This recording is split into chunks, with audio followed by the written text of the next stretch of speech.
Bonjour et bienvenue sur le podcast Découvrir les sciences védiques pour partager autour du Jyotish, du Vastu et de l'Ayurveda. Donc aujourd'hui, je suis avec Manon.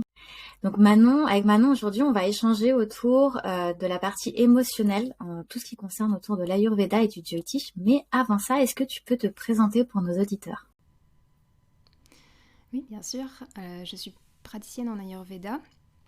Je suis aussi très intéressée par le Jyotish, l'astrologie en général. Ça fait plusieurs années que je l'étudie de mon côté. Et en fait, je me suis spécialisée dans la pratique ayurvédique, dans la partie plus psychologie et accompagnement émotionnel. Donc c'est ce sur quoi je travaille le plus en fait en consultation à l'heure actuelle. Et j'ai aussi étudié, on va dire, une approche plus des traumas, en fait, ce que moi j'appelle les empreintes émotionnelles, qui sont on en parlera un petit peu plus en détail après, mais qui est un aspect un petit peu plus profond, on va dire, qui n'est pas seulement le qu'est-ce qu'on fait au jour le jour pour se sentir bien, mais comment est-ce qu'on va régler des problèmes qui sont ancrés dans le corps depuis des années. Et c'est vachement intéressant parce qu'on sait que le corps est le meilleur symptôme, en tout cas, de nos traumas émotionnels. Tout ce qui se passe en nous, émotionnellement, psychologiquement, ça se reflète finalement un jour sur notre corps, sur notre capacité aussi à vivre. On voit bien qu'il y a beaucoup de pathologies qui découlent de l'émotionnel. Et donc, tu as parlé du terme trauma. Alors, c'est vrai que c'est un terme tout de suite qui peut alerter ou en tout cas faire un petit peu peur. Alors, peut-être définir ce que c'est un trauma pour ceux qui nous écoutent. Très très bonne question. En fait, c'est pour ça que je ne l'utilise pas et que j'emploie le terme empreinte émotionnelle. Parce que le mot traumatisme fait peur. Il évoque quelque chose d'affreux, quelque chose de grandiose, comme des accidents de voiture, des abus sexuels, des violences, ce genre de choses-là. En fait, un traumatisme, dans sa définition la plus appropriée que j'ai trouvée, c'est un événement qui n'a pas été digéré, qui n'a pas été intégré en fait. Donc qui a laissé une trace, tout simplement. C'est un traumatisme. Donc c'est pour ça que je parle plus d'empreinte, parce que ça laisse une empreinte. Mais un traumatisme, c'est n'importe quoi qui n'a pas été digéré sur le plan, que ce soit physique, d'ailleurs comme l'ama en Ayurveda, ou sur le plan émotionnel, avec des troubles qu'on va pouvoir ensuite développer plus tard. Alors j'aime bien que tu appuies sur le mot digérer parce qu'on sait l'importance de Agni du coup en Ayurveda et finalement on sait qu'un système digestif qui fonctionne bien c'est aussi une vie émotionnelle qui fonctionne bien ou en tout cas qui est aidée à bien fonctionner. Est-ce que toi dans ta pratique en tant que praticienne et astrologue tu vois un lien entre du coup cette digestion physique et puis ce traitement des émotions de la vie émotionnelle? Oui, tout à fait dans le sens où la plupart des maux en général du corps, mais surtout les maux digestifs, sont très en lien avec des problèmes émotionnels. En fait, c'est un peu absurde de dire ça parce que les 5 couches de l'être humain, que décrit l'Ayurveda notamment, qui sont la couche physique, la couche énergétique ou pranique, la couche émotionnelle et mentale, la couche intuitive et la couche de béatitude, ces 5 couches, elles fonctionnent ensemble. Donc c'est un peu comme si vous disiez, si quelqu'un, par exemple, je vais donner cet exemple extrême, mais si quelqu'un me tire dessus, ça va toucher que mon corps mais pas mes vêtements. Et ça peut pas marcher comme ça. Donc en fait, s'il y a un problème dans le corps, il y a forcément un problème sur les autres couches aussi. Et particulièrement la couche émotionnelle, puisque c'est celle qui est au centre. Donc c'est celle qui a la capacité d'affecter toutes les autres. Donc c'est, en effet, je vais beaucoup le retrouver dans des troubles de transit, des troubles digestifs de tout genre, mais au final, dans tous les troubles physiques qu'on va regarder, même des problèmes relationnels dans le travail, d'épanouissement, de dharma, etc. Et donc toi, tu parles du coup de ces empreintes qui nous empêchent de guérir. Donc tu emploies le mot empreinte. Est-ce qu'il a une signification particulière ou comment toi tu l'abordes dans ta pratique au quotidien? Est-ce que du coup tu fais un lien peut-être avec l'astrologie? C'est juste le mot le plus juste que j'ai trouvé pour évoquer ce que c'est. Parce que ça me paraissait compliqué d'expliquer aux personnes qui avaient des choses qui étaient restées dans leur corps suite à ce qu'ils avaient vécu avant et qui pouvaient être réactivées. En fait, c'est ça, finalement. Et une empreinte, c'est ça, c'est quelque chose qu'on peut voir au bout d'un moment, pas forcément sur le coup, mais on peut la voir. Et c'est quelque chose qui a laissé une marque, en fait, tout simplement. Donc c'est un choix de ma part d'avoir pris ce mot-là, mais c'est pas, j'aurais très bien pu dire traumatisme à la place. Mais encore une fois, c'est un mot très connoté en français, donc je préfère pas l'employer. Et je trouve que le mot empreinte est plus approprié à la pratique que j'ai, en tout cas moi. Parce que je me dis aussi que le problème d'utiliser le mot traumatisme, c'est que beaucoup de personnes ne viendraient pas à ce travail-là, parce qu'ils se diraient oh bah moi j'ai pas vécu de traumatisme en fait. Moi j'ai pas eu une vie très compliquée. Alors qu'en fait, on a quand même du coup ces empreintes qui restent en nous et qui vivent en nous. Et moi, ça me fait rebondir du coup sur l'astrologie parce que quand on regarde un peu l'aspect karmique entre guillemets d'un thème, quand on voit un petit peu le background avec lequel quelqu'un s'est incarné, on a finalement ces empreintes qu'on peut lire au travers d'un thème. Et des fois, c'est même pas des empreintes qui sont liées de notre vécu ou en tout cas de cette incarnation-là précise. Ça peut être des empreintes qui datent soit de notre lignée familiale, soit d'une autre vie. Est-ce que ça, c'est quelque chose sur lequel tu as peut-être déjà travaillé ou sur lequel tu as déjà peut-être fait une petite étude? L'aspect karmique, et ben je m'y suis un peu intéressée forcément en étudiant l'astrologie puisque c'est une grande partie du Jyotish. Mais je n'ai pas approfondi ce sujet parce que ce qui me pose problème dans certaines approches de la vie, des vies antérieures ou des déséquilibres karmiques, c'est que ça a tendance à déresponsabiliser la personne et à la mettre dans une situation de victime où elle ne sait pas quoi en faire. Parce que c'est bien de se dire, bon, bah, il s'est passé ça dans mes vies précédentes, mais qu'est-ce qu'on en fait aujourd'hui? En quoi c'est relié à ma vie actuelle? Et ce que j'essaie de montrer aux personnes, c'est que oui, ça peut venir d'une vie antérieure, ça peut venir d'un trouble transgénérationnel aussi, quelque chose qui a été transmis dans la famille, mais dans tous les cas, ça a eu une répercussion dans notre vie à nous. C'est-à-dire que ça fonctionne comme un ricochet, si tu veux. Quand tu envoies une pierre, c'était une pierre à la base, mais elle a un effet multiple. Donc parfois, je vais retrouver par exemple, je vais donner un exemple un peu fort pour que ça parle, mais on peut parler par exemple d'abus sexuels qui se sont passés dans la famille, ou potentiellement dans des vies antérieures. Et puis la personne me dirait mais j'ai jamais vécu ça en fait dans ma vie, donc pourquoi j'ai ce genre de marque, pourquoi j'ai ce genre de peur, ce genre de choses, etc. Mais en réalité, un abus, ça peut être tout simplement qu'elle avait cette marque ou cette empreinte qui a été transmise au niveau transgénérationnel par exemple, et que donc elle avait cette sensibilité-là à ici c'est mon territoire et on ne rentre pas sans mon autorisation, sauf que quelqu'un a dépassé cette limite. Ça peut être aussi simple qu'on l'a touchée à l'endroit où elle ne voulait pas, au moment où elle ne le voulait pas. Donc c'est en ça que c'est pas toujours un A plus B égale C. Et c'est ça qui est délicat avec cette approche. Mais c'est vrai que pour ma part, je me concentre pas trop sur les vies antérieures ou sur le transgénérationnel dans ma pratique. Il y a d'autres personnes qui sont très douées là-dedans. Parce que moi, je vais chercher dans la vie de la personne ce qui l'impacte en fait. Et la plupart du temps, on trouve. Et du coup, comment ça se passe, toi, dans ta pratique? Comment est-ce que tu cherches? Comment est-ce que tu investigues, du coup, ce terrain pour savoir, Alors, bien sûr, j'imagine qu'il y a la discussion, mais est-ce que peut-être tu passes par des outils spécifiques liés à l'Ayurveda ou à l'astrologie? Souvent, je pars de la demande de la personne. C'est quelque chose que j'aime beaucoup rappeler, qu'on ne se guérit pas ou on ne se soigne pas sans en avoir l'envie. Donc essayer parce que je peux voir maintenant juste sur le visage de quelqu'un ou quand je parle avec la personne quelle empreinte elle peut avoir. Je vais pas forcément savoir le détail, mais je vais avoir une idée globale. Mais je vais pas aller lui pointer tant que c'est pas un problème pour elle en fait. Si la personne n'a pas de demande et qu'elle me dit bah, tout va bien dans ma vie, je dis bon bah très bien, au revoir, à la prochaine fois. Donc ça vient d'abord d'une demande de la personne, parfois physique, parfois émotionnelle. Dans le style, j'ai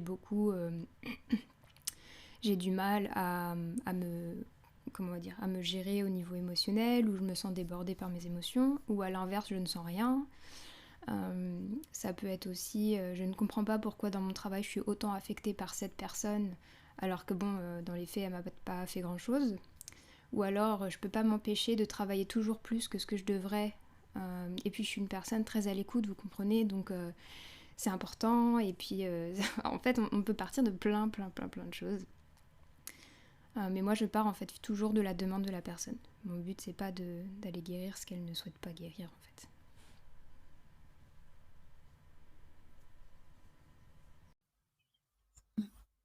La volonté personnelle, c'est super important. Et comme tu le disais, la personne doit être actrice finalement de ce changement.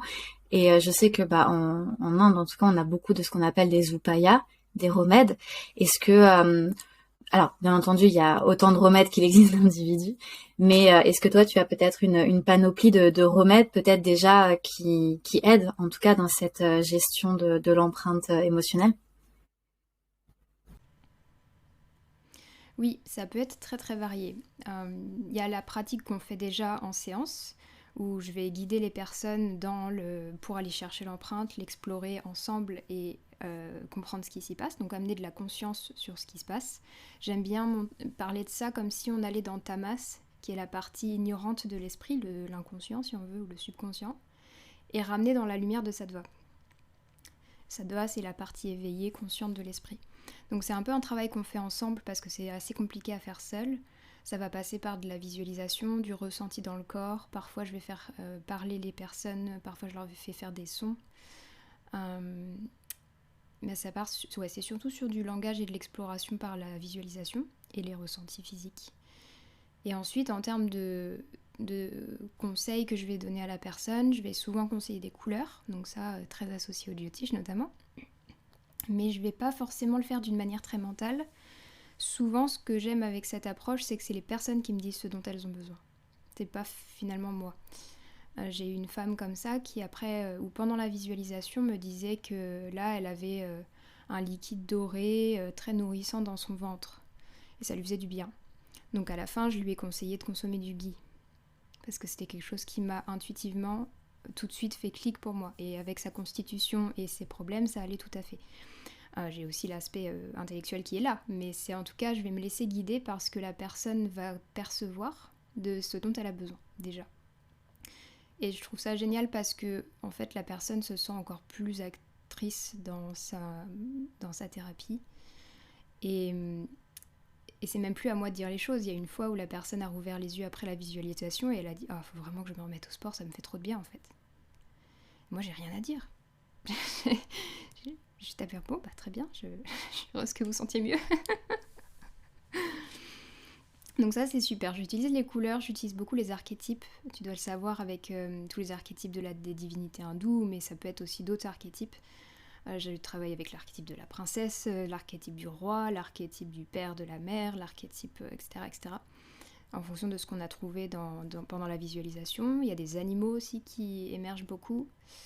Il y a des pratiques respiratoires que je peux conseiller de temps en temps, des pratiques très simples, puisque je ne suis pas une experte en pranayama, donc je ne me permets pas de donner des choses très compliquées. Je vais aussi conseiller d'avoir certaines pratiques, comme par exemple du journaling, ou tout simplement de s'observer dans son comportement.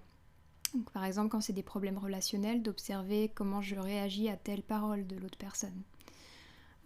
Mais souvent, ce que je vais faire, c'est que je vais donner que 2 ou 3 conseils par séance, pour que la personne puisse vraiment se concentrer sur cette chose à la fois. Sinon, elle est débordée, en fait. Elle se sent débordée par tout ça. C'est pas toujours bien de proposer trop de choses, on va dire. Et c'est vrai que étape par étape, c'est assez important. J'aime beaucoup ton approche et je pense que beaucoup de personnes qui nous écoutent sont eux-mêmes des praticiens. La question que j'aimerais te poser, c'est pour toi, ce serait quoi la place, ou en tout cas, quelle est ta place, toi, en tant que praticienne, dans le processus de guérison émotionnelle de quelqu'un? Comment est-ce que tu te situes? Quelles sont les invitations? Enfin voilà, comment est-ce qu'on se place en fait dans ce processus?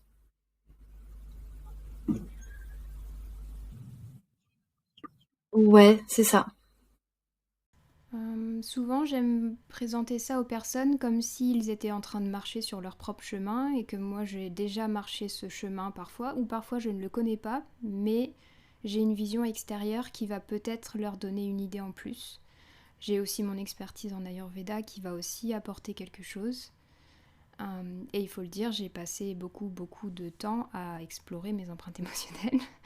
Donc j'ai à force développé un confort aussi à être dans l'émotion qui n'est pas commun pour tout le monde. Et je me rends compte au jour le jour que beaucoup de personnes sont terrifiées à l'idée d'aller regarder ce qui se passe en elles. Donc tout ça fait que je peux apporter peut-être un soutien à côté de la personne, mais ce que j'aime, c'est que c'est toujours la personne qui marche finalement. C'est elle qui fait le chemin. Donc je suis un soutien jusqu'à présent, c'est comme ça que je considère ma pratique, avec voilà, l'expertise des connaissances que je peux avoir en santé et en hygiène émotionnelle. Je trouve ça intéressant de le rappeler, de se dire que finalement, en tant qu'accompagnant, bon, on est encore une fois que des accompagnants et qu'on peut pas faire le travail des personnes qu'on soutient, et avoir ta vision là-dessus. Je trouvais ça assez intéressant. Alors, je vais peut-être te permettre une question un petit peu indiscrète, hein, tu me diras si tu veux y répondre ou pas, mais tu nous parlais du coup de ton chemin personnel où tu as trouvé un confort dans cette vie émotionnelle. Est-ce que alors, peut-être très brièvement, tu peux nous expliquer un petit peu par quoi tu es passé et comment est-ce que du coup, par quels outils ou comment est-ce que tu as pu trouver ce confort au travers de tes émotions?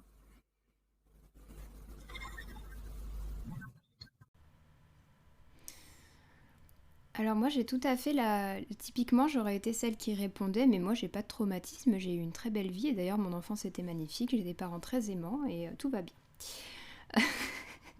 J'étais plus dans la partie de la population que j'appelle constipée émotionnelle, où je ne sentais pas grand-chose parce que ça m'arrangeait. Mais dans un sens, je sentais aussi pas beaucoup la joie, pas beaucoup les moments de haut.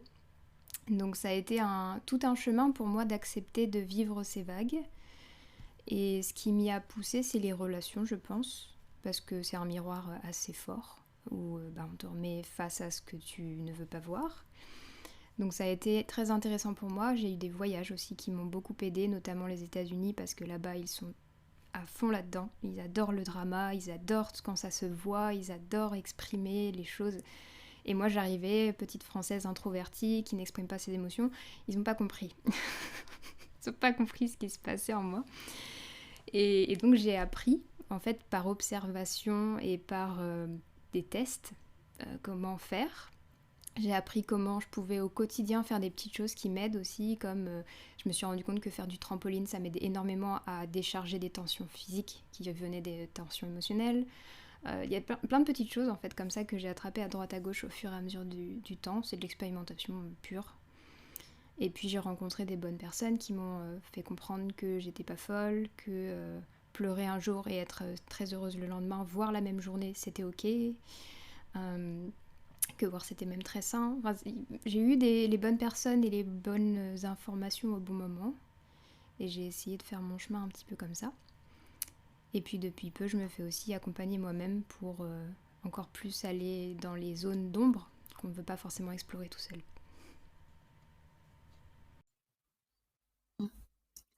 Là, comme tu le disais tout à l'heure, ces zones d'ombre, elles font toujours un petit peu peur, et quand on commence un petit peu à les explorer, bah forcément, on a ce côté un petit peu shadow, un petit peu dark, où on est dans une certaine mesure obligé de plonger.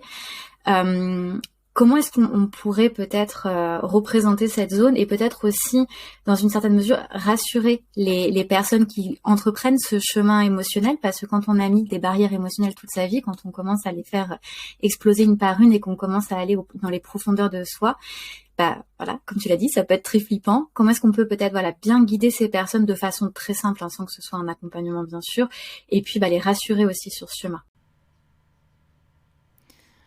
C'est très important comme question et en effet, alors la première chose, ne pas le faire seul au début. C'est très compliqué à faire seul. Ensuite, je dirais, je vais rappeler encore une fois ça, la guérison vient d'un désir. Il faut en avoir envie, il faut avoir envie euh, oui, de s'explorer soi-même, de voir ce qui est possible. On a envie d'expansion par exemple. Si la personne vient me dire bah ça se passe pas très bien dans mon travail, il y a ci, il y a ça et ça, et que je lui dis et ça vous pose problème, elle me dit oh bah je fais avec. Et je dis bon ça vous va alors? Oui bah pour l'instant ça me va. Je dis ok, sujet suivant en fait.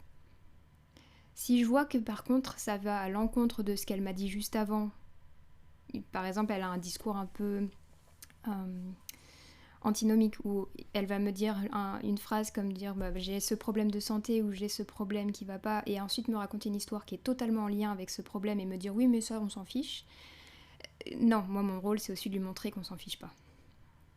Donc ça vient déjà d'un désir, c'est hyper important, parce qu'il y a beaucoup aussi de personnes qui font ce travail-là dans le but de se réparer, entre guillemets, parce qu'elles sont pas assez bien comme elles sont. Et ça peut vite être un piège dans ce travail autour du shadow work notamment, je vais toujours aller voir plus de thérapeutes, plus d'astrologues, plus de machin pour me réparer, pour qu'un jour je sois cette personne que je veux être. Et moi, mon rôle, c'est d'exprimer aux gens, on n'ira jamais au-delà de ce que vous voulez explorer. Donc à chaque fois, je leur rappelle, si c'est stop, vous n'avez même pas à vous justifier. Que c'est pas parce que la personne est devant la grotte, je dis la grotte parce que c'est souvent une image qui vient dans les visualisations, c'est pas parce que la personne est devant la grotte et qu'elle a fait ce chemin jusque-là qu'elle est obligée de rentrer. Parfois, on s'arrête là et on reste là, tout le long. Qu'elle n'est pas obligée d'y aller toute seule. Qu'elle peut rentrer avec de l'aide, elle peut rentrer protégée par une bulle en verre, enfin il y a plein de choses qui peuvent être faites. Je ne pousse pas les gens dans le précipice en fait, c'est ça que j'essaie de leur expliquer. C'est pas ok vous voulez travailler sur vous, bon bah c'est tout ou rien, c'est on y va ou on n'y va pas. Non, cette approche-là ça me parle pas du tout. J'avais une personne d'ailleurs en consultation qui m'avait dit oui, bon en plus je suis kappa dominant, bon faudrait que je me mette un bon coup de pied aux fesses quand même. Et je lui ai expliqué, alors moi je ne fais pas les coups de pied aux fesses, mais on peut peut-être aller voir ce qui en effet bloque dans votre chemin. Et en fait finalement c'était un manque d'amour, c'était pas du tout un coup de pied aux fesses qu'il fallait, c'était plus d'amour, plus de douceur, etc. Donc c'est toujours beau de s'en rendre compte que le shadow work c'est génial, mais souvent ça passe par plus d'amour et plus d'acceptation plutôt que des coups de pied aux fesses et du travail dur. C'est pas agréable de faire ce type de travail parfois, mais ça doit pas être encore plus traumatisant en fait, c'est ça que je veux faire comprendre. On n'est pas là pour retraumatiser les gens en fait. Et surtout, dernière chose qui peut rassurer, je ne laisse jamais les gens dans le trou tout seuls. Parce qu'il y a des thérapeutes, et j'ai entendu des expériences comme ça, qui ont voulu guider des gens dans le fait de revivre certains événements traumatisants, et qui n'ont pas su gérer la situation. Qui les ont un peu laissés dedans. Et la personne n'a pas réussi à s'en sortir. Donc elle a revécu le traumatisme et elle n'a pas pu digérer une nouvelle fois le traumatisme. Donc c'est encore une autre indigestion. Et ça, c'est pas du tout ma pratique. Moi, je m'assure que quand la personne sort de ma consultation, elle se sent mieux que quand elle en y est rentrée. Je m'assure, je lui pose énormément de questions, je me fais en sorte qu'elle se check dans son corps comment elle se sent pour qu'on soit sûr qu'elle soit pas restée dans quelque chose d'indigeste justement. Et c'est incroyable qu'on puisse laisser du coup des gens dans ces situations sans pouvoir les sortir et les refaire, enfin leur refaire vivre encore ces émotions. Et ça, tu l'as mentionné peut-être au début, c'est le fait d'avoir cette compulsion à aller se faire soigner et avoir une dizaine de thérapeutes différents. Non pas que ce soit non fonctionnel d'aller voir un astrologue, un praticien ayurvédique, un hypnothérapeute, etc. C'est juste que c'est vrai qu'avoir une sorte de récurrence avec un praticien, on avance sur un chemin des fois qui est beaucoup plus sain et beaucoup plus stable que si on va tout essayer à gauche et à droite sans forcément avoir de continuité dans ce qu'on fait. Et tu as aussi mentionné le fait que parfois on se dit il faut que j'aille à l'opposé de ce que j'ai besoin, ou en tout cas on se dit j'ai besoin de quelque chose, mais en fait la vérité c'est qu'elle est contre-intuitive. On a une sorte de fausse intuition où on se dit tiens je suis lent donc il faut que je me mette un coup de pied aux fesses, alors qu'en fait on a besoin de plus de douceur. Et c'est ça qui est assez intéressant, c'est des fois de se mettre un petit frein avant de se lancer, de se dire de quoi est-ce que j'ai réellement besoin. Et des fois, c'est pas toujours ce qu'on pense.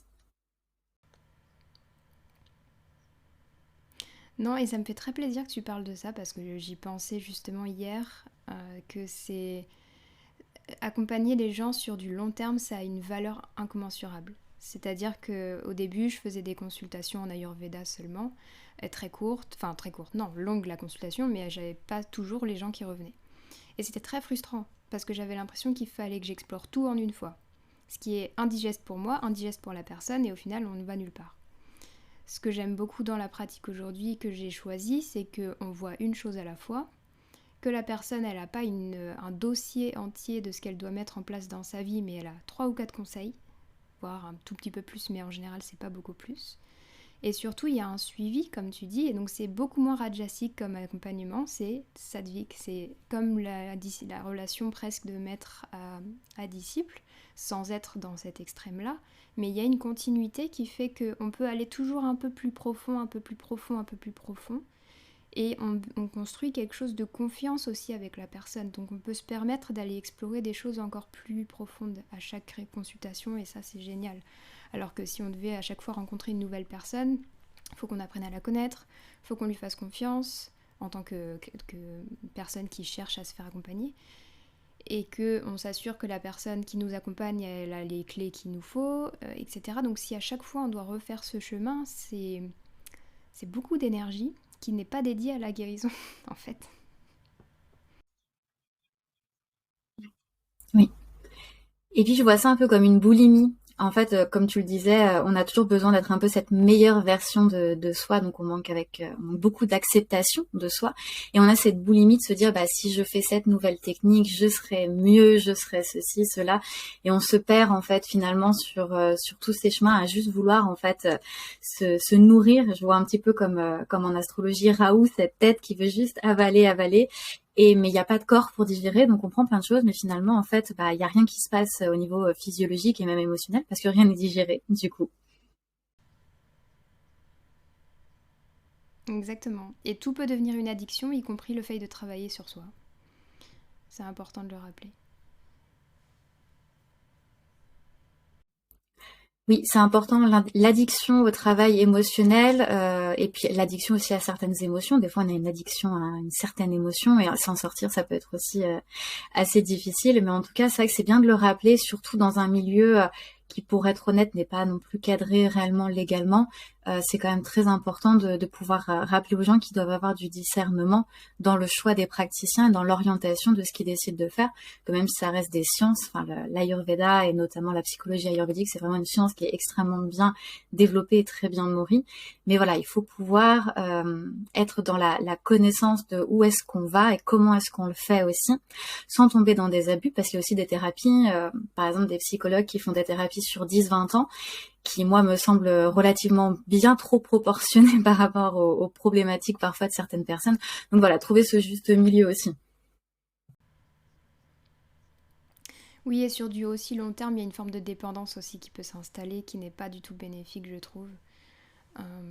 Et puis bon, j'ai jamais encore testé de psychanalyse, mais beaucoup de retours que j'ai eus pour ce type de traitement, mais il y a plein d'autres thérapies en psychologie, qui n'est pas toujours forcément très efficace parce que c'est beaucoup dans le mental et c'est beaucoup dans... C'est pas dans le corps en fait, ça se passe pas beaucoup dans le corps ce genre de thérapie-là, donc on va pas vraiment chercher les empreintes, on en parle. Alors c'est bien de parler des empreintes, mais c'est émotionnel, donc à un moment il faut aller dans le corps émotionnel.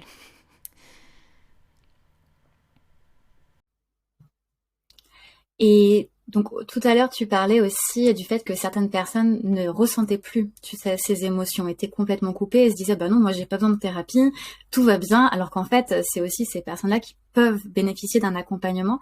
Peut-être qu'il y en a certains d'entre nous qui nous écoutent qui se disent, bah en fait, peut-être que je rentre dans cette case-là. Alors comment est-ce qu'on pourrait, enfin comment est-ce que toi, peut-être tu as pris conscience de ce blocage, donc tu parlais de tes voyages, mais peut-être est-ce que tu aurais une petite indication, un petit tips pour ceux qui voudraient checker s'ils sont bien en accord émotionnel avec eux-mêmes ou s'ils ont besoin peut-être d'un soutien.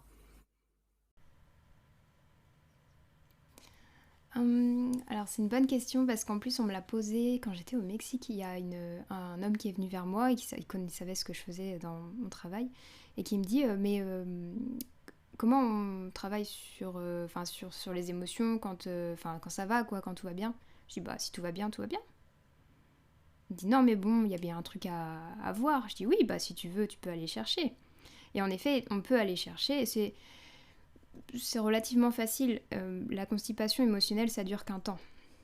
Ça finit toujours par exploser. C'est comme mettre un couvercle sur une marmite. Au bout d'un moment, on a beau rajouter des parpaings dessus, ça va exploser au bout d'un moment. Donc oui, au final, on a beau rajouter des parpaings sur le couvercle, ça va finir par exploser de plein de manières différentes, que ce soit dans les relations, dans le travail, dans le corps, par des pathologies physiques. Il y a aussi comment on va dire, quand on va tout éteindre, il y a tout qui va s'éteindre. Il y a le feu digestif aussi qui va s'éteindre. Tu en parlais tout à l'heure. Si tu éteins ton élan de vie, qui est indispensable, enfin tes émotions sont indispensables à l'élan de vie, si tu ne sens plus d'élan de vie, en général ton système digestif va aussi s'éteindre parce que à quoi bon?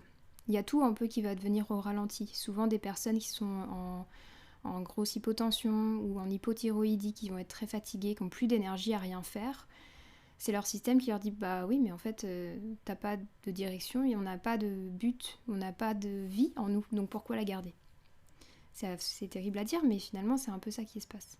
Donc ça peut se manifester par des pathologies aiguës, des pathologies chroniques, par des crises relationnelles, par des murs qu'on se prend dans la figure de type Saturne, du style tu vas apprendre la leçon de la manière dure. Et ça, oui, ça peut venir de plein de manières différentes, mais dans tous les cas, on va le voir. Si dans la vie d'une personne, là, les personnes qui nous écoutent, il y a un domaine de leur vie qui ne leur convient pas, ou qui ne leur convient pas à un niveau, comment on va dire, ça leur va, mais ça pourrait être mieux quand même, on va dire. On pourrait s'en contenter, ça va, je survis, mais est-ce que je vis vraiment? Deuxième chose que les personnes peuvent se demander, c'est comment je réagis quand je vois quelqu'un vivre une émotion. Quand je vois quelqu'un pleurer, quand je vois quelqu'un en colère, quand je vois quelqu'un de très joyeux s'exprimer de manière très forte.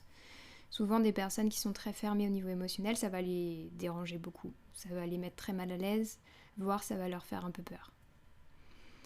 Donc on peut observer ça aussi, comment ce qu'on voit des autres nous impacte, et ça va nous en apprendre sur nous-mêmes. Tout à fait, et j'y pensais quand tu en parlais.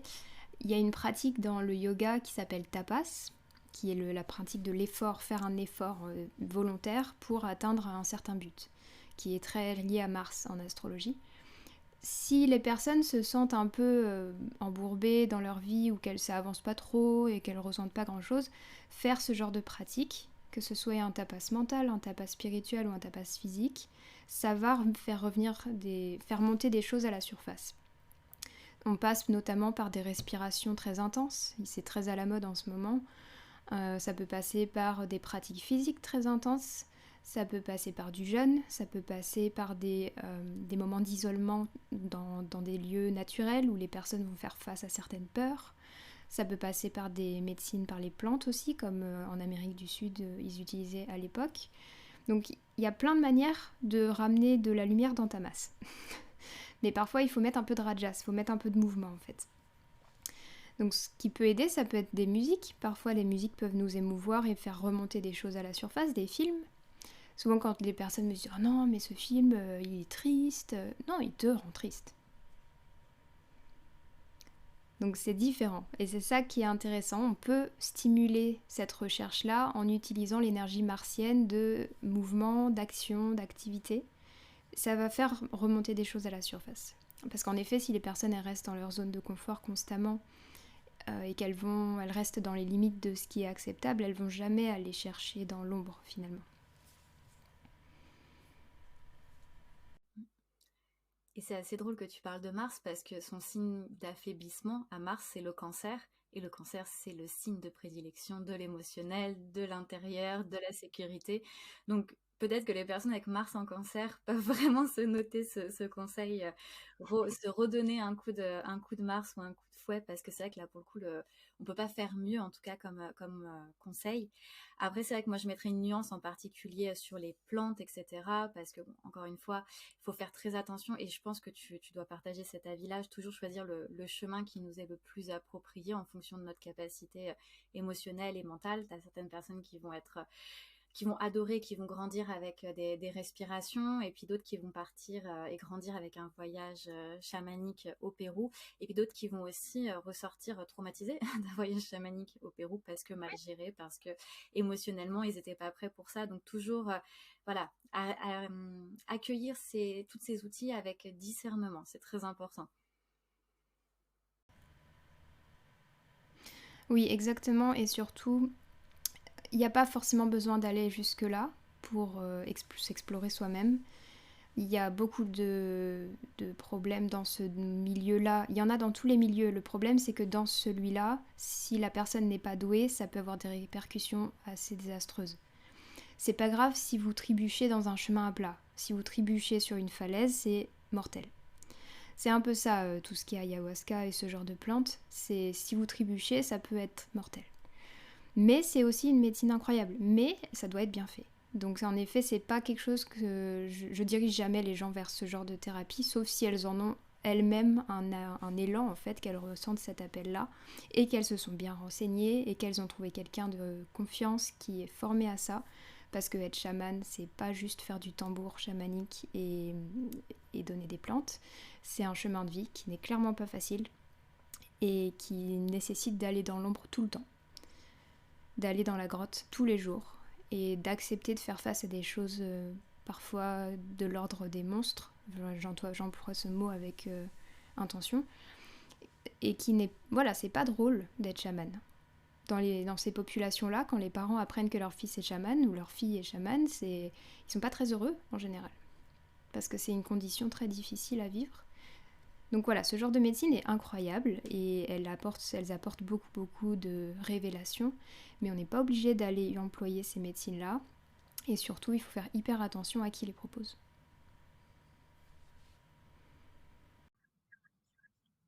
Mm. Tu parlais de la montagne, il faut trouver le bon Sherpa, il faut trouver le bon guide pour gravir la montagne. Si on veut monter l'Himalaya, il nous faut un bon Sherpa, on n'a pas le choix. Et être Sherpa, c'est une vie qui est difficile, comme tu le dis. Être chaman, c'est un cadeau et en même temps, voilà, c'est quelque chose auquel on n'échappe pas et c'est clair que c'est une vie difficile et j'aime beaucoup la façon dont tu l'as rappelé parce que c'est important de le souligner. Voilà, c'est pas juste un cercle et des tambours et c'est un travail qui se fait aussi c'est un travail de longue haleine, soit d'être soi-même chaman, mais soit aussi soi-même d'aller à la rencontre d'un chaman. C'est tout un processus et voilà, c'est pas quelque chose qu'on tape sur Google et on trouve une réponse. Non, je déconseille de faire ça. Et donc du coup c'est génial parce que maintenant je pense que nos auditeurs ils ont pas mal de pistes, quelques outils qu'ils peuvent mettre en place pour déjà se découvrir dans un premier temps émotionnellement et puis si nécessité s'ouvrir émotionnellement quand il y en a besoin. Alors pour ceux qui aimeraient peut-être partir à l'aventure avec toi sur cette guidance émotionnelle, où est-ce que les personnes peuvent te retrouver?